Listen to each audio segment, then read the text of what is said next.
Serena, hello. Hi, Sook-Yin. How art thou?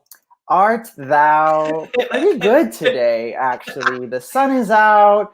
The day is really nice. I can't complain. Wonderful. Well, welcome to Virtual Venus Fest. Thank you so much for having me. Well, the amazing and wonderful thing about what happened with you is instead of negatively affecting your career, the global pandemic, in fact, kickstarted a whole other aspect.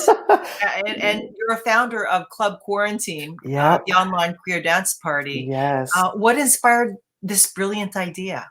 It was just meant to be. Like, it was just serendipitous. It was just one fateful phone call among a fateful group of people that sort of it just really happened out of nowhere. It came from a need to connect with our community, our friends. Like, that first call was on Instagram video chat, which limited you to just 6 people. So somebody mentioned, it's like, hey, have y'all heard of Zoom? You can see up to 100 people. We're like, what?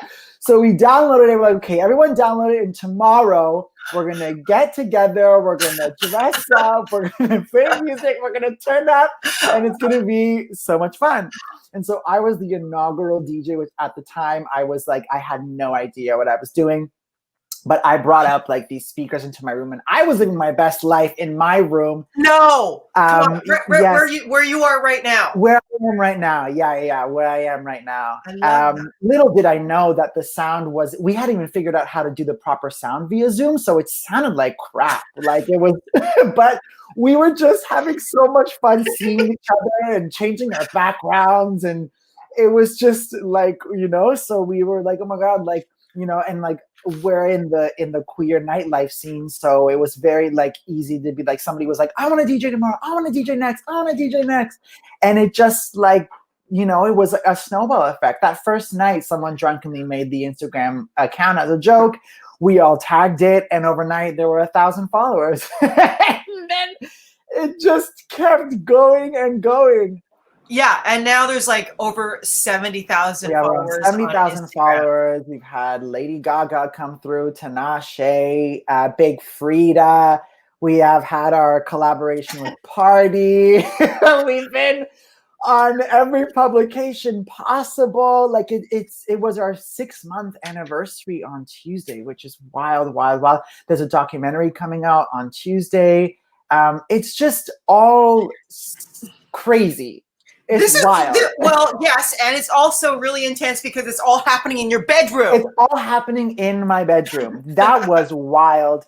Even like, being in this sort of like collaborative setting and running everything from our own individual homes. And, those first few months of lockdown when the restrictions were so intense, it was like, it was just full isolation in our homes, and all going through this new uncharted territory in every way, shape, or form. The way that the queer community and the artistic community just like had to find a way to be queer and to create and to make art, like it just was, oh my God, it's been wild, wild, wild, wild. Well, can you describe the difference between an online nightclub and a flesh world nightclub? When you're inside there, what is it like? So one of the biggest difference between like coming to Club Quarantine and an IRL party is that the dynamic between the artist or the DJ that's performing that night and the audience, it all becomes like the same level playing field, because like the audience is just as much of a part of the whole show or the whole event.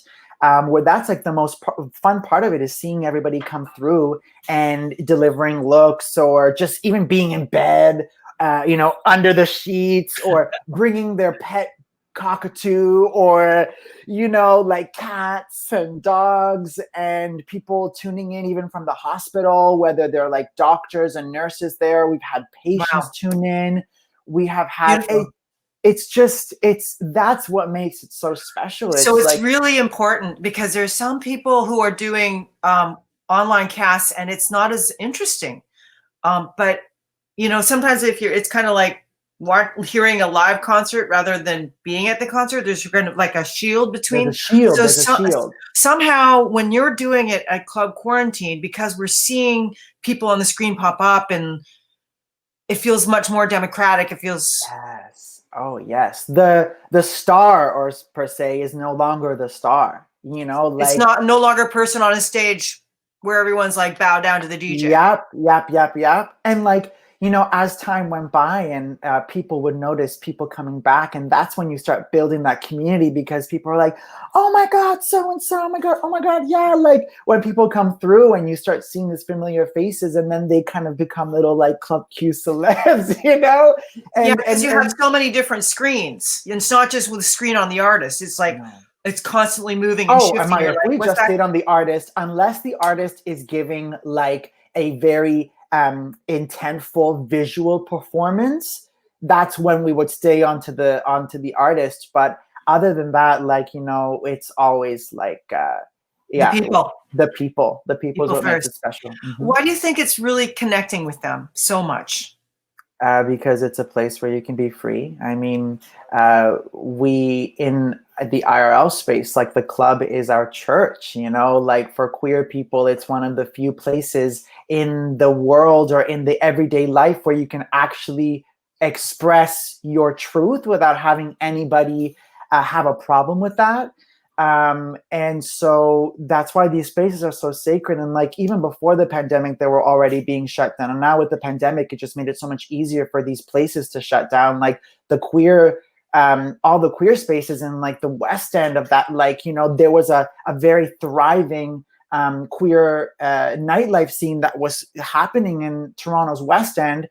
And now they've disappeared because of COVID. So when we carve out these spaces, they exist because they're a need for us to feel in community and like feeling like we still have each other. And this is now like beyond Toronto, you know, it's a global thing. And like to have people who are tuning in from places where it's like illegal to be gay, and, you know, just having this opportunity to like see through a window of like the possibilities of, you know, what it can mean to be queer.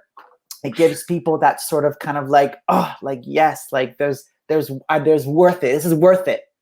Especially when we are so locked down right now. Oh my God. And on a personal level, that striving for truth, authenticity, and freedom, why is that important for you? Oh my God. I mean, it's all I've been fighting for my whole life as a trans person, as a queer person, where like, you know, before I was even aware of my feminine energy, that was villainized or it was beat out of me, you know, like I had to sacrifice my femininity for survival in this world. Yes. And no one should ever have to fucking feel that way. Like, and so many do. And so many do, you know? And so, my God, it's the most important thing. And especially when where we're in this place where we're seeing really on a global scale, like what really matters. Like what matters is like, you know, the truth deep down inside. And it's like, at the end of the day, if you're yourself not loving yourself and not being able to like find your true power from within, then you're never going to be able to like truly help others, you know? And it must feel so good. It does feel good. It does feel good. It does feel good. And it's definitely like put my whole life into perspective. And I want to be able to amplify and use my privileges that I have to be able to help those that are in my place and worse, you know? For sure. Well, you know, with rumors of a second possible wave and another new lockdown, will the future of music be online or in person? And also, what are the skills you need to flourish virtually? Of course, we need to continue the online space and what that looks like in terms of arts and entertainment. I mean, once we're out of this mess, then it's going to be a marriage between the two, of the IRL and the digital, because like one of the things that was a learning experience for me and for Club Q is the seeing how inaccessible this world is and seeing how inaccessible, nightlife is. So we have had a lot of people with disabilities and different accessibility needs that have reached out to us being like, thank you so much. Like, this is my first queer experience as a queer disabled person because I've never been able to go to the real thing, And so having this like space, like we can never sever that tie anymore. Like that would be ableist. So to continue to flourish that, to continue flourishing the medium that this is, because there's so much cool stuff that you can do. And I love watching all the DIY. It's like, it forces people to be so creative. And honestly, it's better than what like the big major stars are putting out. Seeing people being very resourceful at home. It's wicked. That's awesome. And I think, as you're talking about this, I'm thinking about my times, like so many days and nights spent at the Cock in New York City, and like really intense physical experiences in person. So like, how do you do that? Like the sexy factor, the sensual factor, how do you express that, feel that online? Oh, people serve cam girl energy, like people on their beds, people in their kitchen, like there is sexiness oozing out of our club cuties every single time. People are always like, oh my god, everyone you're so sexy, everyone is so cute, like, oh yeah, oh my god, that doesn't go away. Oh, that's awesome. And you're not having any problems with the censors or people like cutting? No. I mean, we have our rules, like no triple X, we keep it soft core, and then we have our moderators to make sure that like trolls don't try to kill the vibe. Great. That's awesome. Delete. Yeah. Oh yeah, it's so much easier in the virtual than IRL because you can just go boop, you don't need a bouncer. Bye. Exactly. Yeah. Oh, wonderful. Well, thank you so much, Serena, for speaking with me today, and have a great dance up. Oh my god, thank you so much. All right. Take good care. Bye. Bye.